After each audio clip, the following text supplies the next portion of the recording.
The following podcast is part of the MindBodySpirit.fm podcast network. Hi, I'm Lindsay, host of the Live Like Eden podcast. What do you do when your whole life flips upside down? Are you questioning everything, lost in chaos, or yearning for life's deeper meaning? I've been there, deep in the thick of it, unraveling my own awakening mess for over 20 years. Now I'm here to help you through yours. I share no-nonsense weekly wake-ups, cutting through the ego's illusions to wake you up to your own spiritual wisdom. No mountaintop bliss needed here, just practical tools, insights, and real-life experience to save you time. Plus, a much-needed laugh when we're all losing it. Let's dive into this fresh new episode. Hello and welcome back to another episode. Today I sit down with wonderful guest Melissa Monte. Melissa is the host and founder of Mind Love, a very popular podcast with over 5 million downloads and 500 episodes. She speaks about exploring evidence-based research and raw personal stories to help you wake up to your power and lead a more intentional life. She is an international speaker, graduate of heroic public speaking, and has been featured in Forbes and Harper's Bazaar. She's the forthcoming author of a new book coming out this year called The Story Reset: How to Escape the Hidden Algorithm Running Your Life and Create the Reality You Want. Today, Melissa and I chat about her life story, how she rewrote it for herself and helps other people to do the same. And we're also going to dive into the ancient myths that are very common throughout history and why these same myths appear in every culture. If you are interested in getting to know more about Melissa, the community she has, her podcast, the offerings that she has on her website, please visit mindlove.com. I will link everything here for you in the show notes. I hope you enjoy this discussion today, and I will see you all next week. Hello, Melissa. Thank you so much for joining me today. I'm really excited to have you. Thank you for having me. I'm honored. Well, you are very well-rounded. You're a speaker, and it looks like you help people rewrite their stories, which to me is like so needed in the world, right? We're all slaves to the mind. And you have a top-rated podcast called Mind Love, and you're here today to talk about some cool stuff, which I'm really excited to dive into. Ancient myths that are the same, right? All around the world. And I always go, why is that the case, right? Yes. So I can't wait to talk about that. But before we do that, Melissa, I always love to have everybody share their own personal story. Like, what's your story and how did you rewrite it? Because I'm guessing you did. Ooh, well, my story is it's like a bad Lifetime movie when I really look at it. I ended up at age 22 with a felony conviction for someone else's crime. Whoa. The crazy part is, looking back, I can see, and it took me a while to see, this was not immediate, but just how every choice that led me there makes perfect sense. And it started when I was 15. I was sexually assaulted at my first high school party. And I was completely unconscious, and there was actually a crowd of older boys around my abuser cheering him on.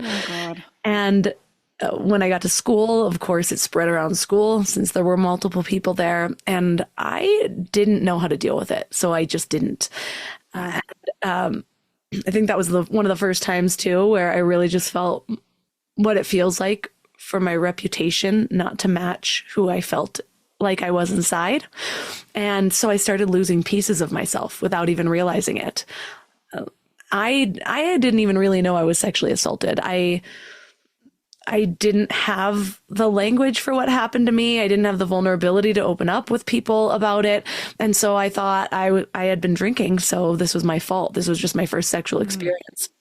And I think losing yourself isn't this dramatic moment where everything falls apart at once. It's slower than that. Like every year, every small hit to my worth, every time I pushed down what I was really feeling, it was almost like that concept of putting a frog in water and slowly turning up the heat. That's how it was going. I just had no idea how much of myself was disappearing. And the less I valued myself, the more I craved validation from other people. And the worse I treated myself, the worse I let other people treat me. And so when my dad died a couple of years later, it was almost like whatever fragile sense of self I had died with him. Yeah. And I did what a lot of us do when the pain gets too big. I just tried to numb it all out with bulimia or pills or whatever promised to make me feel something different. And so it was this cycle of self-destruction, but my normal just kept shifting. And I think when you can't find anything within yourself to hold on to, you start just reaching for anything outside of yourself to fill the void. Yeah. And so I was pretty empty. I just didn't know it. I just knew the ache. And that's when I met who we will call Mike. Although I don't know why I protect his identity. You could figure it out pretty easily. He swept me off my feet from the time I met him with 5-star dinners, luxury resorts all the time. He actually even gave me this diamond necklace on our very first date that made me feel valuable, really. And then the lies started early. We were staying in hotels because his house was being renovated. And then it turned out he lived with his mom. And then he said, oh, I was living there to take care of my disabled brother. I just don't like sharing about it. And then turns out his brother didn't actually live there. And also his disability was like a mild case of ADHD. And so every lie got a little bit bigger. And somehow the excuses got easier to swallow. I often joke that he was like training me to deep throat his bullshit. But part of me knew that something was off. I could feel the cracks in the reality that he was selling me. But admitting it meant admitting that the dream was dead in a way. Like there was no knight in shining armor coming to sweep me out of my life and into theirs. Yeah. Which meant facing everything that I was trying to escape. There was no easy way out. And so when I found out he was cheating repeatedly, I buried that too because the apologies always felt so good. And then I discovered his meth addiction, and I was actually relieved because it was something outside of myself to blame for everything that was going wrong.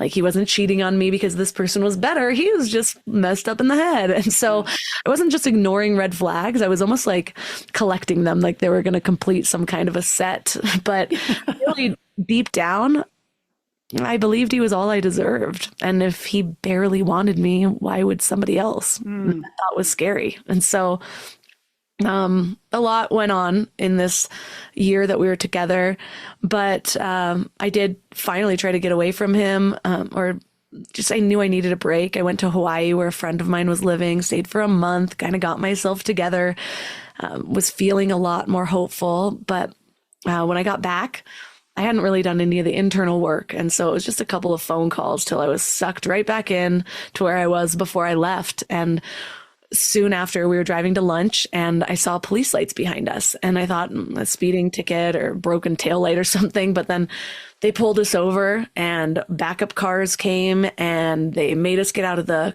vehicle so they could search it. And I just remember standing there and it was such a weird feeling. Like it was a combination of having no idea what was going on and also finally some deep part of me knew what was happening and I just never looked at it. So it was like split personality moment.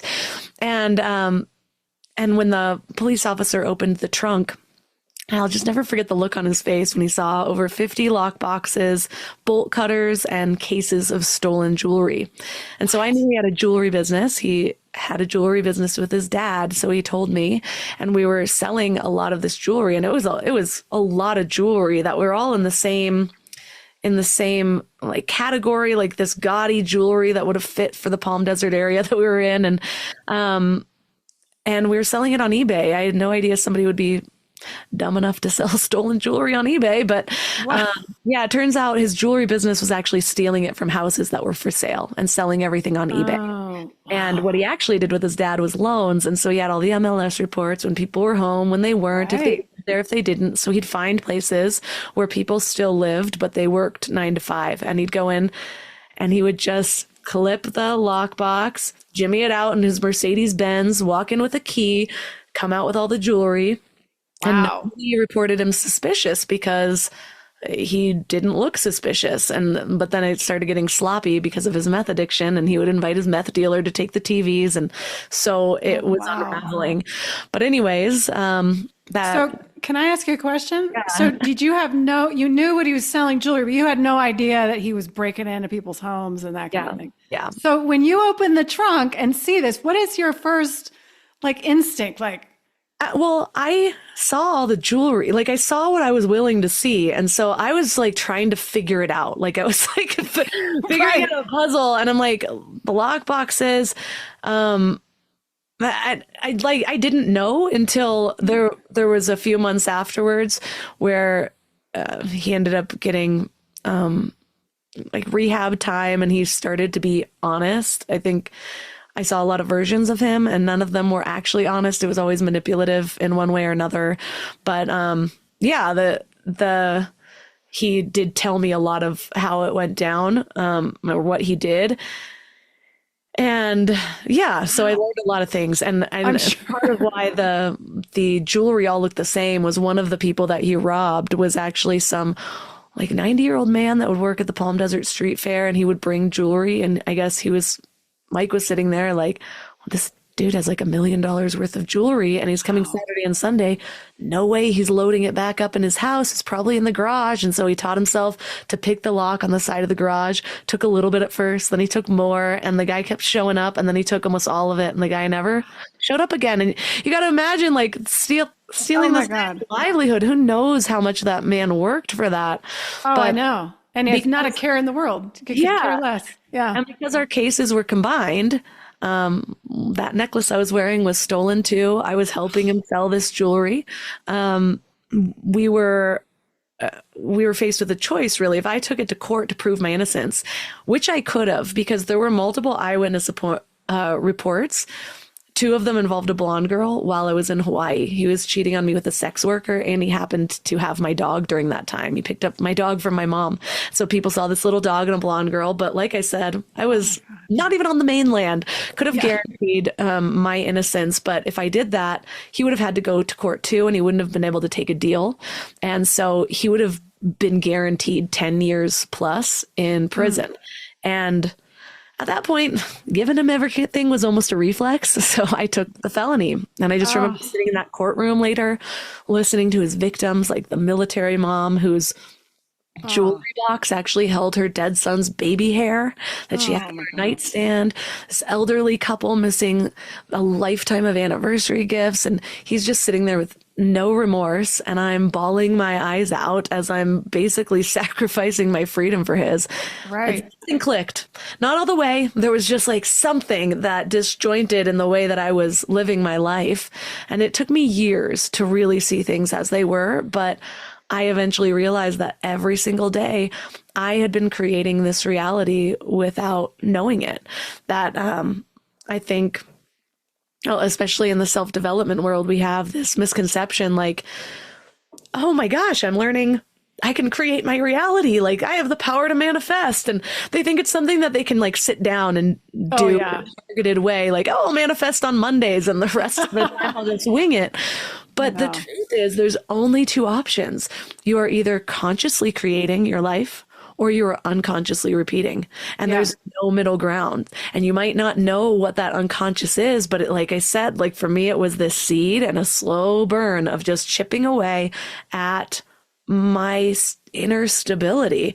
To I was reaching for anything, for somebody to tell me who I was in a way, to find that peace and joy through my external circumstances. But I was very unhealed. Wow. That must have been so, did you feel manipulated by him?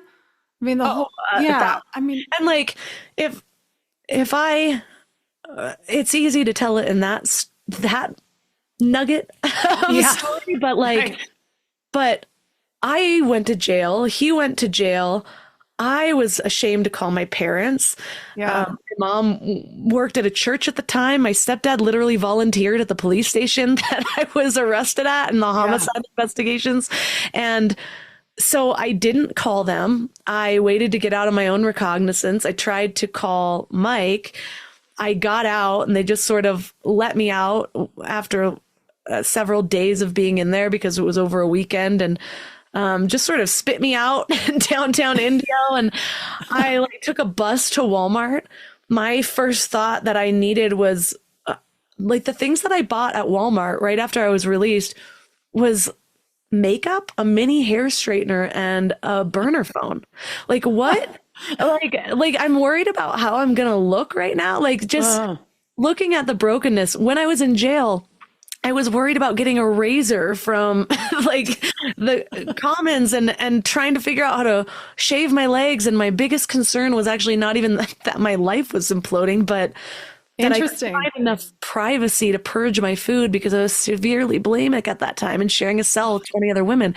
So just like the level of lost was very sad, but I did not. I wish I was just like, wow, you're a horrible person, and stop talking to him then. But our court date was pushed back for years, 2 full years. I went and visited him in rehab when I found out where he was. Days later, I was like worried about being rejected still. That's when he ended up telling me a lot of things. There was one time I went out there. I had quite a bit of savings before I moved there. And so I just like wasted it all during this period of time. But like one time I had to go back for my court date while he was still in rehab. He got out for 2 days. We stayed at a hotel and I went back home on a bus because he also destroyed my car. Oh my God. And when I came back, realized there was a charge for car parking for like $35, and found out he brought his favorite sex worker to the hotel and spent room service with my money. Like the amount of things. So yes, I felt manipulated by him very much so. And he's sitting there like and so he's sharing with me how much he's changed, and like this is the person I had been waiting for during this. Well, he's just doing the same stuff. And so he did end up I moved to Los Angeles to get away from him, and I just knew I needed to restart my life. I had no idea how, but that's where I was being pulled to. He ended up moving down the street from me into a sober living facility, and he was never sober. Threw a brick through my windshield, broke into my house while I was sleeping. I had to move to get away from him again. And then he was finally arrested for another string of robberies, and he got sentenced to 11 years in prison, and I was finally free. And so it was then really that I was like, okay, I'm not going to waste this freedom. I need to figure out what this was all for, because it was really the only way I could look at my life, trusting that there had to be some sort of meaning there. Because otherwise, the only other option was like pressing the reset button. I felt like I wasted everything I had worked for. I'd been an honors student, dean's list, college, like everything felt like it was back to square one, like for nothing. How was I going to explain this on 2 lines of a job application? And so now I was asking different questions really because I had to. Otherwise, I think I would have harmed myself in some big way. Yeah. Wow. So you go really deep down, right? Until you realize, so what clicked in you? Where were you pulled next? Like, so you're at this pivotal moment, he's locked up, right? Which is really your ticket, right? Yeah. So did you see it that way? Climb out. Like I had gotten really good at disassociating from the time I was 15. And so you'd want to think that I was just like broken during this period of time, but I just kind of kept moving, and not always in healthy ways. Yeah. But eventually I had already gotten into yoga before I met him, and I got really into yoga when I went to Los Angeles, and there was something about the connection with my body that started to heal my relationship with food. And I started to meet different types of people. And so I just get these little seeds of inspiration that I would ignore for too long, and then I would lean into it, and then it started to feel better. And it was this combination of good decisions and really bad decisions. So I spent a good 7 years in LA going deep into spirituality, reading new books, really following that side. And then 9 p.m. would hit, and I'm getting ready to do copious amounts of MDMA at a party in the Hollywood Hills. So it lasted for a very long time. But I think eventually, one by one, the sort of damaging parts of my lifestyle started to fall fall away. And because I was living this kind of split world, I started to really feel the difference between the two. And I remember even doing yoga teacher training.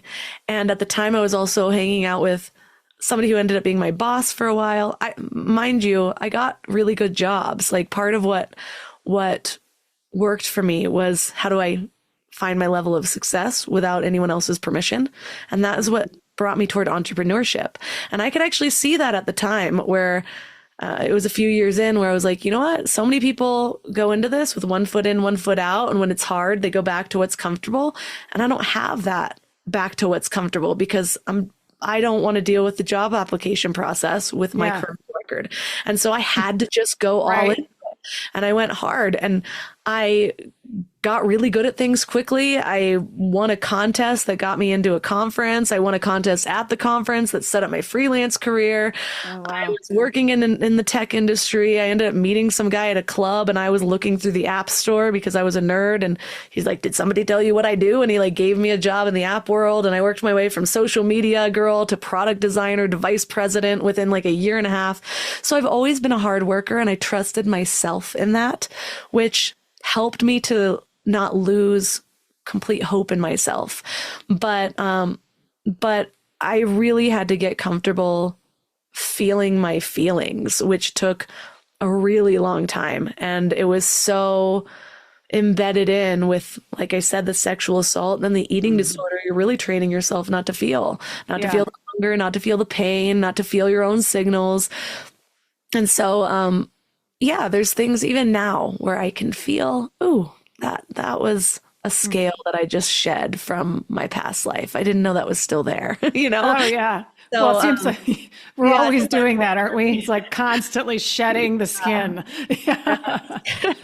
Well, that's really an amazing story. So how did you like dive into helping people with their own stories? And then tell me how you bridge that into learning about all the myths of the world. So tell us how you get there.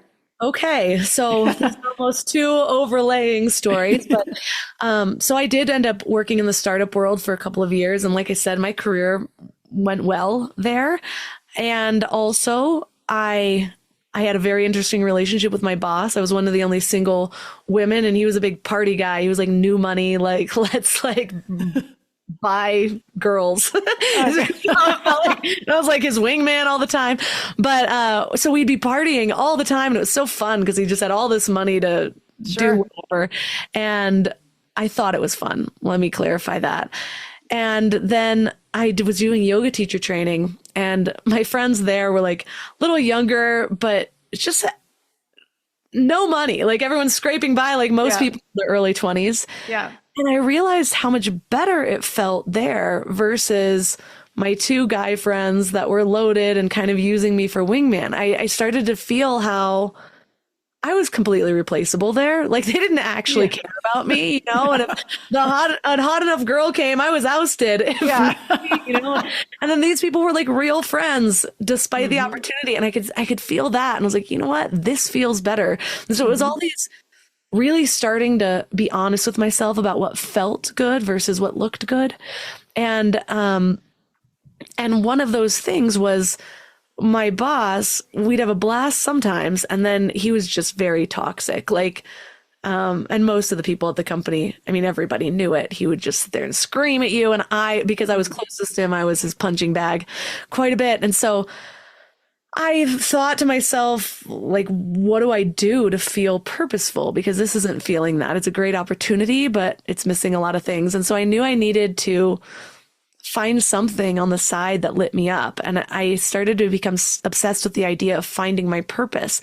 And then I'd get really discouraged that it didn't show up on my door. And so I finally asked myself, well, maybe I should do all these exercises at the back of the chapters of like the Find Your Purpose books instead of just thinking that more consumption was going to change me somehow. Right. Yeah. It might change the way I think a little bit, but if I'm not meeting it with action, it's not going to change any of my behaviors. It's not going to shift at the cellular level.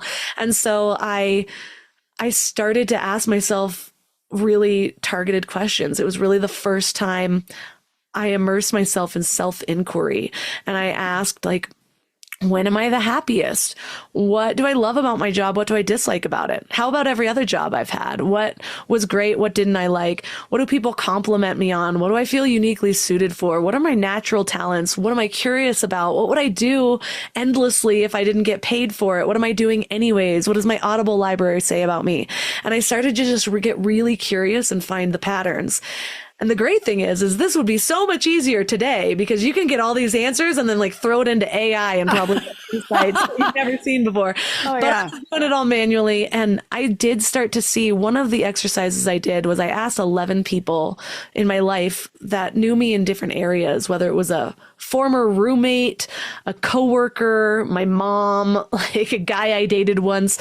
And I just said like, hey, and mind you, this was the second stab at this exercise. The first time I chickened out, then I got to my like, all right, I need to do something. And I sent out an email to them and I was like, listen, I'm taking an entrepreneurship course and they're making me do something embarrassing, but I would like to ask you, what do you see in me? Like, what, if I had a superpower, what is that? What might not I see in myself? And the responses were life-changing. One of the things that came out was that I'm good at taking tons of ideas from different fields and figuring out how they relate to one another, or how I'm good at explaining complex ideas in a really simple way. One of my old roommates reminded me of this time that we were sitting around like having a wine night, and I was explaining something in tech and literally like 4 people had a different way of learning and I explained it differently for each one. And she said in that moment, she was so impressed by me and I had no idea that was even a moment. That was just me thing. And the fact that she remembered it from years before, I was like, oh my gosh, maybe I do have a talent with this and I have been doing this. And so I started to see myself differently. So, but what everything came back to was something about the power of the mind. From the time that I had attached to that concept when I first heard it as like a 10-year-old, I was like, mind over matter, mind over matter. I still to this day think I might have mind over mattered my asthma, but that's a good thing. And that's what all of my Audible library was about, whether it was in spirituality or neuroscience or like telekinesis, like everything was around this power of being able to change. And looking back, even in my ancestral history, I can see why that's a thread that would be important to me because I came from a lot of trauma. But, and so I decided to start a podcast because again, more questions. I could talk myself out of being on video. I was getting in my head too much when I would write, but I could always talk. And so I decided I was going to start a podcast. The next day, one of my favorite entrepreneurs that I followed at the time, Pat Flynn, sent out an email that he was starting his first podcasting course. And I was like, meant to be. Okay, I'm following this sign. He had the digital version, the in-person version for like $3,000. That was like a 2-day little workshop. And I was like, well, I think I'm going to spring for this, even though I don't have the money. Opened a new credit card, maxed it out immediately, and went to San Diego for his in-person workshop. But I knew how entrepreneurs work. It was his first time launching this program. Whoever did the best was going to be his star students, and my success would be his success, and I'd probably be amplified in some way. That's exactly how it happened. I made sure that I outperformed everybody else. He invited me on his podcast. He invited me on at his next keynote at Podcast Movement to share my story. And within 6 months of launching the podcast, I was speaking on stages on podcast growth. I was featured in almost every podcast app. And so it really took off in a new way. And I believe that's because that was the first time in my life that I really followed my inner signals instead of all of the external ones. Well, that's awesome. Well, it sounds like you have a very incredible drive is also by just hearing that. I mean, you're like, I'm doing it. And not only am I going to do it, I'm going to be at the top of doing it. Right. Yeah. I've always been a little weirdly competitive. Like last year, I hadn't been running at all. And I was like, I'm going to sign up for the turkey trot. I won. I came in 9th overall out of 900 people. First of all, women. Like I just get very competitive. That's However, funny. You asked about how did it bring together story?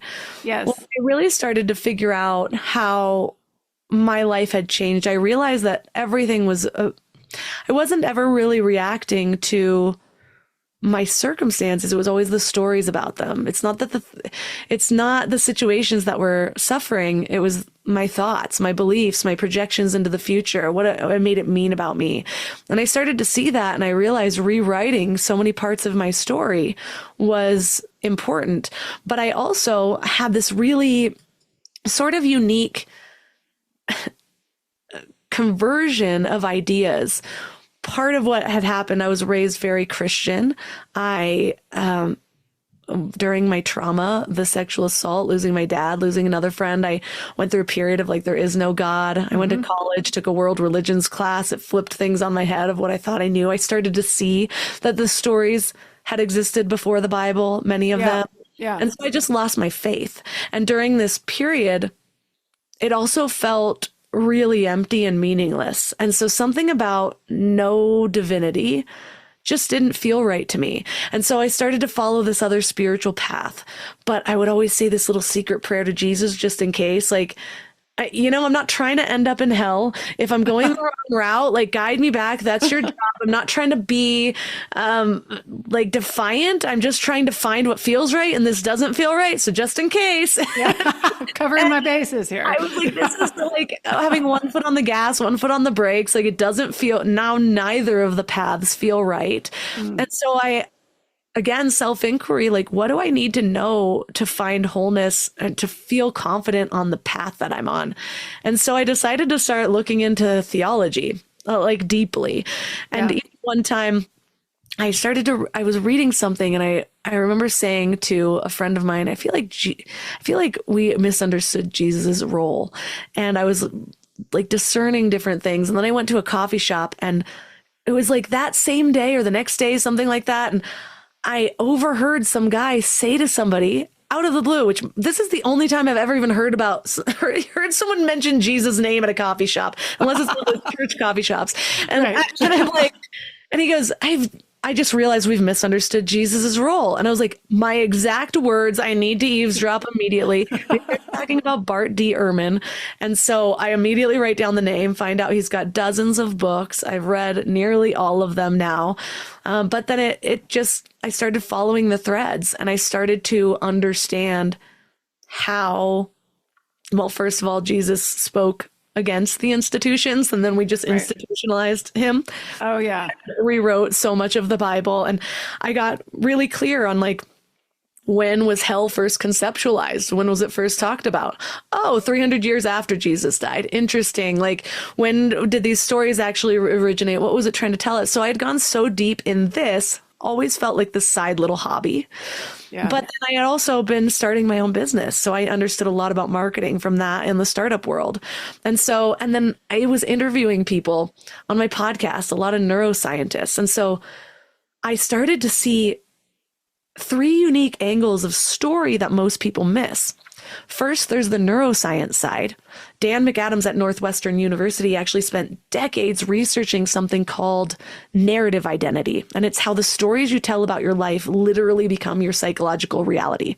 And so his research shows that people who construct coherent and meaningful life narratives just have a lot higher levels of mental health and well-being and resilience. And so what is a coherent life narrative? If you are sitting there saying, okay, I'm going to be successful, and you have this story from your life or this belief that you're not the type of person that deserves success or that money is evil, that's an incoherent life narrative. You're basically coming up against yourself. And so it's not metaphorical. Your brain integrates your reconstructed past, your imagined future into this internalized life story that gives your entire existence either unity and purpose or confusion. Yeah. The second is the marketing angle. And so I became really good at copywriting and marketing, but every good marketer knows that you don't sell people with facts and figures. You sell them through story. Yeah. Russell Brunson, one of the most famous marketers in the world, calls it the epiphany bridge. You walk people through your journey from your old belief system, through the moment that disrupted everything, to the new opportunity you discovered. So people buy transformation through story, not logic. Right. I learned through self-help that it was the story. I could sit there and be like, well, this happens for a reason. But if I don't actually get to my story to see how I fit in it, then it's just cliches that don't mean anything. Yeah. But then third is the ancient wisdom perspective. As I was learning about these ancient wisdom traditions, how religion had co-opted it, one of the things that really struck me was the Eleusinian mystery schools. They were these sacred initiation rites in ancient Greece that used story as a kind of consciousness technology. So it wasn't just entertainment or history. They were actually these narrative experiences designed to create specific psychological transformations. So initiates would experience something like death of Persephone and rebirth through symbolic storytelling, usually on a little bit of psychedelics. But they would leave transformed, and they would travel sometimes hundreds of miles on foot to come and have these experiences. And so these three angles were pointing to the same truth, that stories don't just describe reality, they actually create it. And so the thread connecting them all is that humans are narrative beings. We don't just tell stories, we become them.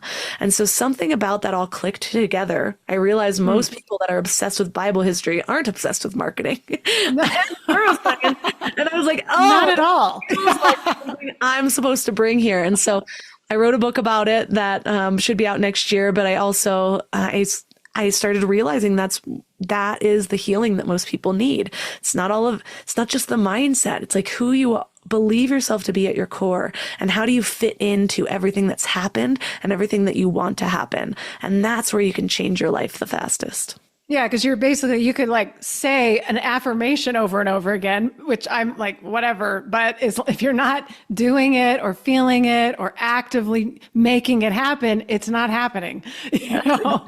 Exactly. So I think you're speaking to that. So what are some of the, like, I know you've probably done Joseph Campbell's, work or read his stuff, but this whole concept of, the hero's journey too, like you're battling dragons and all this stuff. I mean, isn't there something deeper going on in some of these stories where, you're up against all this stuff, right? We're all up against something. Yep. And then at the end, it seems like we're really up against ourselves, right? We're the one blocking the transformation from happening. Well, and it depends on your level and how you're going to see these stories. Every good story follows the same hero's journey. It's usually 6 steps, but I've added a 7th because I think it's one of the most important if you want to actually integrate it into your life. But it basically is the algorithm is what I call it. And mind you, I've sort of reframed some of these just to help people actually use it for the purpose that is to reshape your life. But I didn't invent this completely. I just clarified it so that people could use it. But the first step is the algorithm. It's the story that's running your life without knowing it. So you've been living inside of a loop. It's like a pattern shaped by past experiences, beliefs, conditioning. You didn't consciously choose the story. It was given to you in some way. And most people just think that's how life is. And so you can figure out what your algorithm was by asking yourself, like, what were you taught about? Success or love or worth or identity, all those big things. If you already know, like, hey, I'm actually doing this because I've now attracted the same relationship pattern over and over again. Why do I keep going through this? What do I want to see? Then look at it through that lens. What were you taught about relationships? What were you taught about love? What were you taught about a woman's place? What were you taught about the dynamics between men and women? And so you can use it broadly or you can target it. I still use this. It's not just a one and done thing for me. I'm like, okay, why does this keep showing up now? What recurring experiences have shaped your beliefs? This is where a lot of people live without questioning it the whole time. Your family members that never get into self-development, they're just in their algorithm till the day they die. Melissa, they don't think there's a problem. They just think everybody else is the problem. Yeah. What do you mean? I'm not the problem. It's you. Yeah. But these questions will really help you spot your subconscious patterns and the default beliefs based on past experiences. Then there's the disruption. This is the shock that breaks the loop. And so something shakes up the algorithm. It could be a crisis. It could be an unexpected truth. It could be somebody saying something that hits you in a new way. It doesn't always have to be this big unraveling, but whatever it is, the old story stops working. And I can look at this through different areas of my life of when that disruption happened, that world religions class with religion. Not even then, a different disruption was the way my church handled my sexual assault. They just thought I was sexually active. They dropped my solos in choir, like these moments where it feels like a shattering a little bit. Then there's the awakening. This is seeing the pattern for what it is. For some people, this overlays right on top of that disruption. The disruption happens and they're like, oh my gosh, here it all is. Sometimes it takes a few years. Yeah. Like one of my disruptions was the arrest.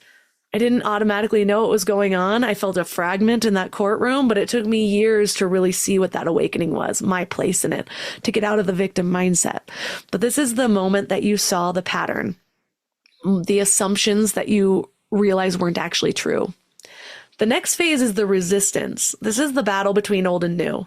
This is usually the other phase that people live in the longest and can get stuck in, because you see the old story, but it doesn't let go so easily. No. It's where fear and resistance and identity crises show up. So what fears or doubts made it hard to step into the new version of you?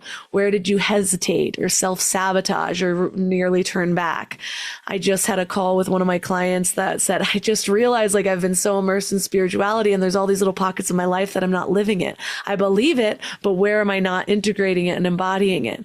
Or how often do we know what we need to do, but we just still haven't joined the gym? Or then we join the gym and we just never go, whatever it is. Or we stay in the relationship that we know is making us miserable. This is the resistance. Well, and you're speaking to something interesting there, because I think you're pointing at, it's really this like deep latent fear of the unknown. Like we're so, whether our life is miserable or not, we're so comfortable in it. You know, there's a comfort we grab a hold of. So that resistance is like, I am too afraid to see what's possible on the other side. Yeah, that's so real. Yeah, you're right. And then finally, we live there long enough that many of us get to the choice point where it's like, okay, I'm done doing this. Maybe I'll do the activities in the back of those chapters. I'll actually write it out. I'm actually going to go to the gym today. And so it's not about just seeing the pattern. It's about choosing a new one. This is where you say, I'm not going back. Doesn't mean you never kind of get stuck in the resistance, but you start to make some bolder choices.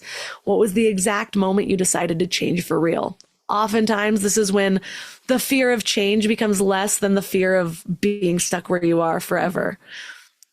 Then is the embodiment. This is becoming the new version of you, where change meets action. So you're not just thinking differently, you're actually living differently. What are all of the actions, habits, choices that solidified this transformation? If you're like me and end up feeling like you went through this because you're meant to bring something to the world, oftentimes this section becomes the curriculum that you teach people, along with all of the mindset changes you learned from the previous 5 steps. And so this is the hero's journey, though. But there's a 7th step that I think is so important if you want to really integrate it all together. And I call it the gold. A friend of mine calls it the soul, but it's extracting the deeper meaning and patterns, realizing that the story isn't about just what happened. It's about what it means. So looking back, what was your story really about? How does this experience help you help others? What's maybe the one sentence of wisdom that the journey gave you? What new patterns do you see in your life now? This reflection part is how you really embody your story, how you absorb the changes that you consciously made and you claim them. It's really the claiming part of it. And I think a lot of people miss that. You will shift a lot by just taking action and engaging in the world, but it's not until you actually sit there and you claim it and you're like, no, actually, I think I'm the teacher now. Or nope, I deserve somebody who reflects love back to me, not all of my unworthiness. Yeah. Oh, my relationships are reflections of my inner state. This is the claiming of it. And this is what helps you really take the entire hero's journey and make yourself the hero of it. And so almost every story can be looked at through that lens. And when you realize you're missing parts, that's usually when you're like, oh, that's why I can never fully see it. It's because I need to go back and really process this section. Well, and then it's almost like, too, you're becoming the cause instead of the effect of your life. You know, you are not the victim anymore. And even if you find yourself in victim situations, which is possible, you're not seeing it that way anymore. You can always shift it. Yeah. Those are great tools. So that's in your book coming out. Is that right? Yeah. But I can walk you through how even something like the story of Genesis fits into that. Yes, let's do it. So Eden represents unconscious unity when life feels figured out and you're cruising along. And so this is a little bit different because this is kind of the fall of our mind, the disconnection of unity. Whereas that algorithm probably would have been pretty much better to stay in. Yeah, absolutely. That's where we're going back to. Yeah. But this is the story of all of consciousness. Yeah. And the serpent brings that activation energy. It's questioning your assumptions. Are you sure those limits are real? Then the apple activates choice points and helps you develop discernment. It's the tree of knowledge, really, which, mind you, when I was young, I was always like, wait, so we're not allowed to learn? And the fact that we chose knowledge, we're now damned forever? That makes no sense. Yeah. But when you really see it, wait, hold on, this is duality. Like, yes. Like now, now we know that we're naked. We're just experiencing shame around something that should have just, and so it's the disconnection of the mind. Yeah. The fall creates a vibrational drop into matter consciousness for experience. We see it as or religious people see it as the fall of mankind, but this is just the fall, the separation of consciousness. Hiding when they were naked represents your first spiritual bypass when you can't handle the new awareness. Oh my God, this is too much. Let me cover everything up. I don't want to look at it. Yeah. And then the consequences, like pain in childbirth, having to work for your food, are those consequences, or does it teach you the rules of duality? It's not necessarily punishment. It's the curriculum of this earth school that we've just chosen to drop into.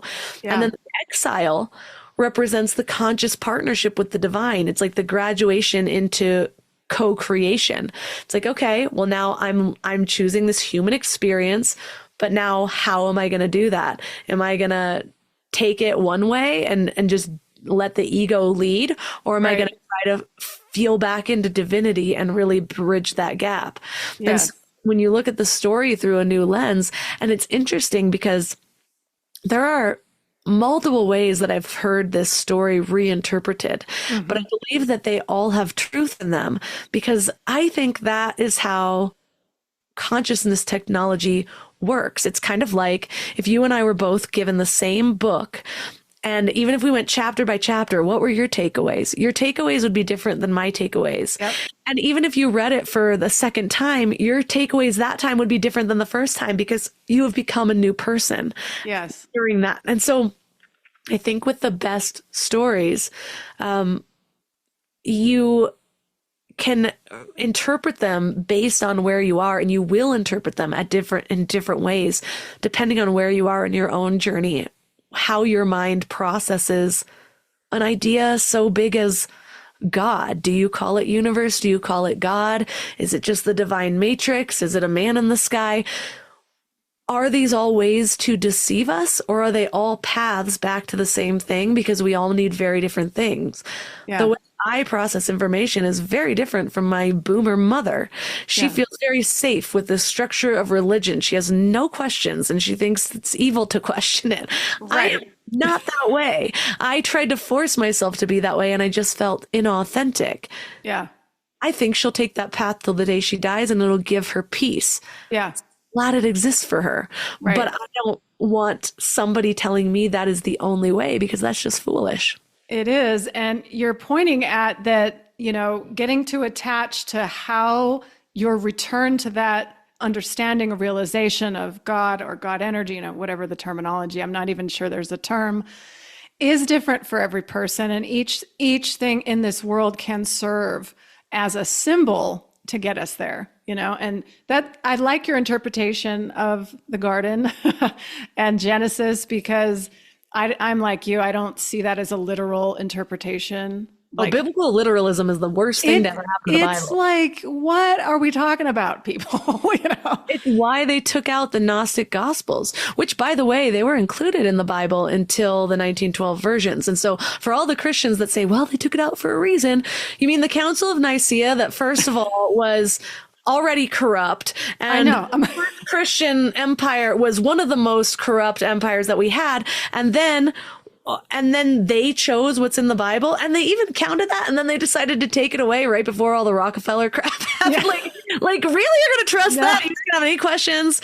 But it's also why the same stories show up in every culture, because even the ones with no contact at all, they tell the same stories everywhere. Like the flood narrative that most people or Christians know from Noah shows up where the Mesopotamians wrote about the surviving a boat thousands of years before Genesis. The Greeks told it. Native Americans across the continent have flood myths. Aboriginal Australians, who, by the way, isolated for 65,000 years, tell the same story. And it's just different names, but the same plot. Humanity is wiped out, few survive, and then everyone starts over. And so what is that narrative? Because it is throughout. Have you seen these where there's like the flood with the mud? All the mud is covering up the, I mean, I've seen this mud too. Flood, that's mud flood. Yeah. Really? But this theory of mud, the flooding everywhere. What's the deeper interpretation of this? Well, I think consciousness leaves identical fingerprints everywhere. And that's actually one I'm still discerning myself, because the mud floods kind of put a twist on things. There's actually quite a bit of evidence that we might have just had a global reset. But that's a whole nother show. When I'm looking at it from the bigger picture of it, it's like this shared mental architecture that all humans draw from. And so certain symbols and story patterns show up everywhere because they emerge from, it's like the deep structure of human awareness itself. And our brains are literally wired for specific narrative patterns, which is why a 3-year-old can follow every Disney movie plot, because the plots follow those same universal patterns that are encoded in sacred texts. And so oftentimes it's the hero leaves home, faces monsters, and returns transformed. Yeah. But in terms of the flood, it's like, it's too much. Like there's too much chaos, and then you just wipe it all out and you rebuild. It's the same structure that happens within stories. Another one is the death and resurrection pattern that shows up in Egypt with Osiris, Greece, Persephone, Christianity, Jesus. Buddhism is just the enlightenment cycle, and it maps the fundamental process of consciousness evolution. And so I think they're all just telling us in different ways that you can't access higher awareness while clinging to a lower identity. Sometimes you need to wipe it all out. And every breakthrough requires some form of ego death and consciousness rebirth. And so I think the fact that isolated cultures independently developed narrative structures suggests that these aren't just things that we've learned. It's hardwired instructions into how awareness evolves, disguised as entertainment, because when it's disguised as entertainment, our defenses aren't up arguing against the facts and figures. We're just in that hypnotic state, like when we're children, just absorbing it all as truth. Right. That's so interesting. What do you think about the concept of the virgin births all over too? You've got Jesus, you've got Krishna, right? I think Buddha even. I always look at that as like maybe a symbol of the purity that we really are beyond a body, right? As spirit. And this whole concept of virgin is nothing to do with actual physical virgins in the world, that we're all pure and whole. That's the virgin term. And if we're birthing a Christ, that means our realization that we are the Christ consciousness, not literally getting pregnant without having sex in the world. Well, there's quite a few ways to interpret this. One, there are people that believe, and I like to lean towards both. Both can be true, because I don't need them to be true in a concrete sense as much as I need them to be true for me. So I can go back and forth between Jesus was actually came to disrupt the institutions, which the evidence that we see of his life shows a lot from that. He flipped the tables. He was speaking out against the rules and telling people to reconnect with their heart, like let go, like how do you get to heaven? Let go of every let go of material things and follow me type thing. He's like, that's the identity he's getting people to leave behind. But you can also realize that not one person wrote about Jesus until decades after he supposedly died. Not even a diary entry. Like, whoa, I saw this dude in the courtyard healing this blind man. Nothing. Nobody. I know. And so there's quite a bit of evidence that Jesus was a myth, that he was, but then what does that mean? Does that mean he didn't exist and everybody made him up? Or is he some sort of consciousness pattern? Was he a spiritual entity that came in and transformed in another way? Maybe that's what the virgin birth is. But I think it's a metaphor for a consciousness that creates without interference. So as you said, it's like this pure, unconditioned creation that comes directly from source instead of from ego or programming. The moment you say who his mommy and daddy are, and suddenly you can argue, hey, that guy can't be that cool. But it's something entirely new, born from something within you that's untouched by the past. And so I think that's why the virgin birth comes up with Horus, Dionysus, Jesus, even in Buddhism and Hinduism. It's across cultures. Yeah. Well, it's really amazing that there is so much depth to these stories. And I love that you're sharing them in a way that really can be applied to anybody. You know, it's like you said, it's in the eye of the beholder. What does it mean to you is really all that matters. Even if it was real or not, is it relevant? Not, I mean, it's the message that's there, you know? Yeah, exactly. Yeah. Plenty of people go all into a religion that I find ridiculous and they are transformed. Yeah. To me, I feel like I don't have that level of obedience or blind faith, first of all. And there's a lot of spiritual paths. And I would say that for me, Christianity seems the least transformational. A lot of the Western religions are very obedience oriented, like conform and obey. Yeah. Whereas that doesn't work for me, and I don't think it ever will. And so trying to fit myself in a box is just going to feel inauthentic. But yeah, so I seek the ones that help me to transform. But if I were to share some of the things that I'm learning, the way that I look at life, like I believe God to be a divine matrix and this universe to be set in motion by divine energetic laws, like the law of karma, the law of reflections. And so the way I process my hardships, it's like, okay, it's like Byron Katie, the turnarounds, where everything's a reflection for you. I'm only triggered by this thing in this other person because that also exists in me. You can't say that to somebody in their time of crisis. You can't say that to people, a lot of people, even in the first 5 years of their spiritual path. No. We build to this. So, you're going to get slapped in the face. And like, it's just not. I'm constantly surprised by what I share where I'm like, really, do I have enough to share on this? And I say one thing that seems so basic that if somebody came to me with a podcast pitch on this, I'd be like, absolutely not. Everybody knows this. And then I say it to somebody and they're like, oh my gosh, my life is forever changed. We're just all at different places, looking for the different pieces that are going to create the wholeness that we're seeking. I think you're spot on right there. And I think that might be a great place to wrap up our fabulous chat here. Before we sign off though, Melissa, is there anything else that you'd like to leave the listeners with? Anything that maybe somebody's struggling in that, stuck story, what would you leave them with? Yeah, I want to reiterate what I said earlier about how there is no middle ground. We're either consciously creating or unconsciously repeating. But here's the thing. We're never going to get to a place of, all right, complete peace all the time. We just change our relationship with our struggles. That's what the work is about. And honestly, with my personality type, I'm never going to get to a place of peace because I'm a seeker. If you seek, you will be disturbed. That is the rule of everything. Like I'm looking for the next thing. I'm digging into the wounds. Yeah. Like that's not always the best way to like make them go completely away, but I will find out the root of it.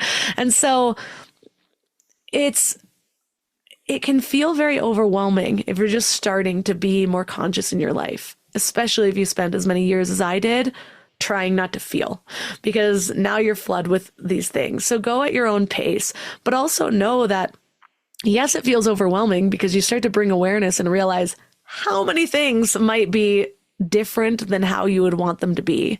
But pick the one that keeps showing up for you, that feels most important, and only focus on that for now. You stall your growth when you bring in self-judgment. So if you cannot meet the moment with self-compassion, doesn't have to be right away, but notice when you're spiraling and then be like, hold on, this is a pattern that was just trying to protect me at one point. This is something that helped me survive. Thank you. But I'm going to try a new way now. That's how you can continuously move through your growth. And the good news is, when you work on one for a while, you build a new default. So it's not like all of a sudden you never have a moment to Netflix and chill. You're like, it's just like, oh, wow, now I actually feel like a different person looking back. I've been doing this for 2 years. It feels like I'm still in the weeds, but I just noticed I handled that argument differently than I would have 3 years ago. Wildly differently. Well, how amazing. Let me celebrate my growth. And then somebody else is going to pop up and be a mirror for something else. Yeah. On that one. And so that is what the process of this life is. It's just bringing awareness to your own shadows and bringing more of yourself into the light so that you feel lighter and freer as you build that conscious life for yourself. Yeah.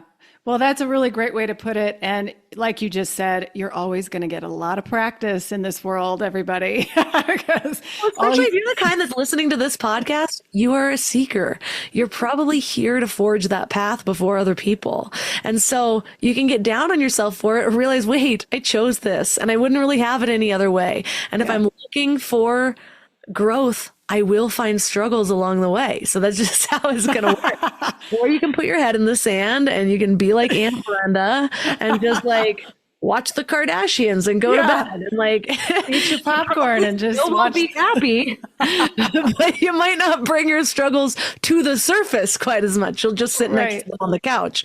Right. Well, and welcome the struggle, because there is a nugget in there for all of us. So Melissa, it's been so awesome to chat with you. Thank you so much for joining me. And I would love to have you back anytime.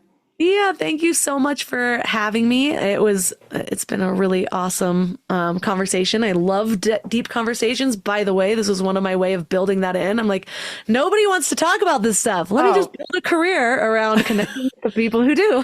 I feel the same way. We're kindred spirits that way. So thanks so much for sharing. Can I share to find my podcast? Yes, 100%. We love you on Mind Love. My show is called Mind Love. You can find it on any of your favorite podcast players or go to mindlove.com. And I do have a free weekday email list that's just helps you start your day with a positive thought, to reframe something that might make your day go smoother. It's like your little accountability buddy for, hey, think this way and carry it throughout the day.